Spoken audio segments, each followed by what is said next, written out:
Like she said, I did a presentation or a project on big wheels, and by big wheels I mean Ferris wheels. So in this PowerPoint I'm going to talk to you about my grant proposal, the main ideas, my project objectives, student objectives, my timeline, what I wanted to happen and what actually did happen.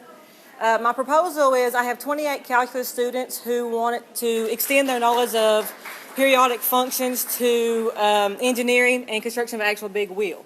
So in this grant, I wanted to purchase a bunch of supplies and have them actually discover how they can learn about periodic functions and actually construct their own big wheel with this knowledge. I used the grant to purchase a lot of supplies. Obviously, that's just a little tiny bit of the supplies that I've got. But I purchased supplies for the actual Ferris wheel construction and for the activities leading up to the construction. I wanted to do this grant because I wanted kids to stop memorizing the unit circle, to stop memorizing how they actually graph sine and cosine functions, but to actually learn where it comes from. You know, how can you actually figure this out using something cool, you know, and constructing these actually worked. So my objectives were students were going to study the relationship of a height of a person on a Ferris wheel and time, and use that knowledge to actually, in the end, make their own model Ferris wheel. Students will gain the understanding of periodic functions and big wheels, while in groups they'll work together and create their own Ferris wheel. So here's my projected timeline. I'm not even going to discuss it because you see the big old X there. It didn't happen. Our checks didn't come in on time, so this went from a project-based learning assignment, and it actually turned into a little bit of project-oriented just because the money wasn't there. And so this timeline, it didn't happen at all. It wasn't even close to what needs to be here. So I want to walk you through what actually happened. On day one, I actually told my kids, I walked in and I said, in this unit, we are going to build a Ferris wheel. And I thought they were going to cry. I mean, they thought I lost my mind. They thought I went crazy. And on that first day, we just kind of discussed, you know, what do you want to do? How are you going to build a Ferris wheel? And so on. And then on day two, I kind of had to get them started because I didn't have any supplies in the room whatsoever. So I was kind of behind. And on Math Vision Project, you can find this Ferris wheel unit. And I pulled it up for my kids, and it actually got them started thinking on the big wheel and the big unit itself. And so I just asked them a question. I said, if you look at, you know, this height right here, you know, how high above the ground is the person on that wheel at that time? And they were able to run with that. You know, all the easy points, they were able to figure out what the height was. You know, they would take the radius of the wheel plus the distance from the ground to the radius, and they were figuring out all these easy points. You know, they were able to, on their own, talk about the height here, talk about the main height at the top of the wheel, the lowest point on the wheel. They ran with that. And then all of a sudden, I kind of threw a curveball in there, and I said, what about the height that happens right here? And they call this the diagonal one. You know, right here at letter A, which you can't see. What's the height of the person on the wheel at that time? And at that point in time, they were stumped. They just stopped dead in their tracks, and they couldn't figure it out. And the teacher in me was dying, because what do you want to do? You want to go tell them, you know, here's the answer, here's how you figure that out. But I didn't say anything. And my kids started drawing these triangles, and I gave you their examples, and they started out with this triangle right here. And they wanted to draw a right triangle, and they drew this one, but they didn't realize that it's outside the circle. So it was a right triangle, but it wasn't the correct right triangle. Then I had a kid say, well, I want to draw this triangle. And then they argued back and forth and talked about the fact that it's a triangle, it's inside your circle, but it has nothing to do with the height of the person at this point. And then finally, some kid in the classroom, he discovered this, and he asked me, he said, am I right? And I said, yeah. And then all of a sudden, everybody in the room was dying to know how this kid figured out this triangle. And then they all realized, hey, wait a minute, it's a right triangle. We cover those in geometry. And so these kids noticed that they can use the information from geometry and a right triangle to start figuring out the heights of a person on this Ferris wheel.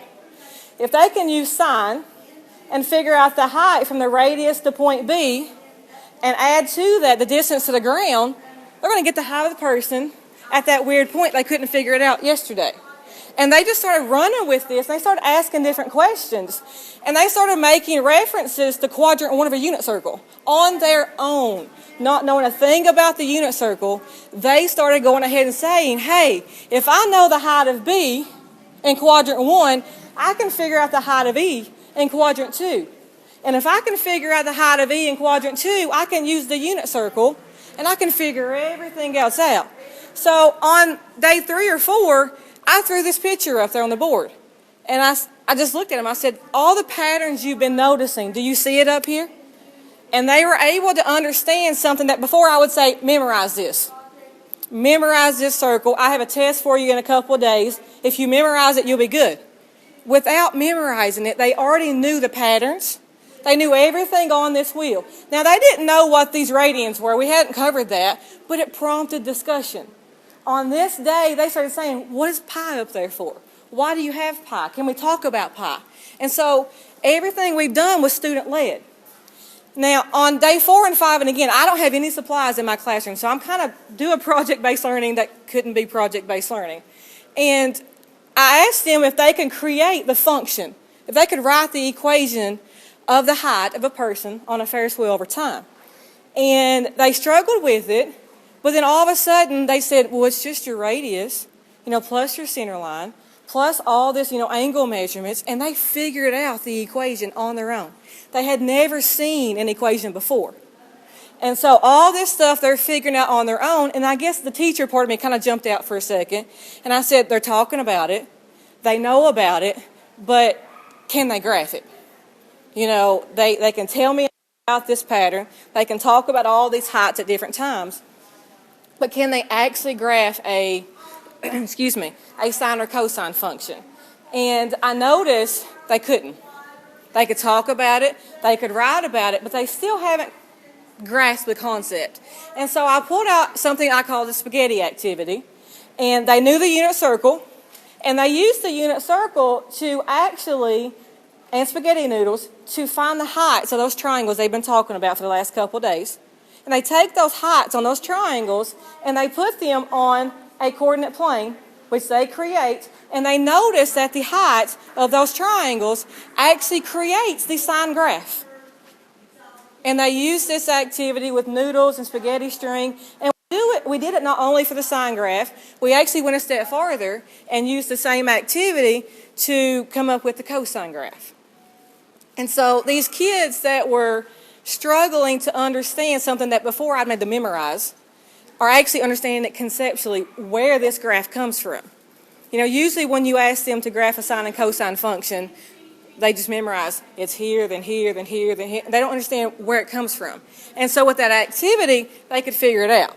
And now, on this day, I was kind of excited. My money had come in, my supplies had come in, so all the things we've been talking about, we actually get to do. And so you see a couple of pictures here about students doing their blueprints. They were putting it on large construction paper. And then you can see here some different attempts at making a wheel. You got somebody doing structure, the base here. We've got the outside part of the wheel here, and so on. And this is just their attempts. Now, I will have to admit to you that we had to submit this a couple weeks ago, so you don't get to see the whole picture. This is what I'm saying is an end result, but it's really not. These are the end results here. My kids actually come up with these wheels on their own. They built all of these using things like Connects, dowels, popsicle sticks, and so on. So you get to see this. If I had to go back and change something about this grant or this project, obviously I'd want the money to be here first. I'd want my supplies, and I would do it as a PBL, at the best I could. I had to cut out days that I wanted to do, like a drawing board days, like student discussion, because I didn't have my materials there. So I wanted us to talk about, it's important if you would do center out on your wheel, because most of my kids built the big wheel first and tried to lead into a tiny center, and it messed up completely. Okay, but when you do this, if you want to do a center and out, they want to build a tiny wheel inside first and work your way out to the big wheel, and it actually worked. But the one big part that I want to talk about here, student reflections. I had to put this slide up there. This first kid, he caught me completely off guard one day. He stopped me. He said, this is the most fun I've had at school in a long time, but also very stressful. And I said, well, you enjoyed it, but did you learn anything? And he was like, I could tell you everything about that wheel. He's like, I can tell you how I created it. I can tell you how it graphs a sine function. I can tell you how it makes a cosine function. I can tell you about the unit circle. I can tell you everything. Okay, and to have a kid who usually would just kind of sit there and not say anything, come up to you and say, I can tell you all of this stuff because I learned it, as opposed to I memorized it. And that's why I wanted this grant. And that's exactly what I hope I kind of got across to you. I know I had to rush because 10 minutes is not a long time at all. I'm finished. I figured I was. So if you have any questions, you want to see me after, I don't care one bit to answer any questions.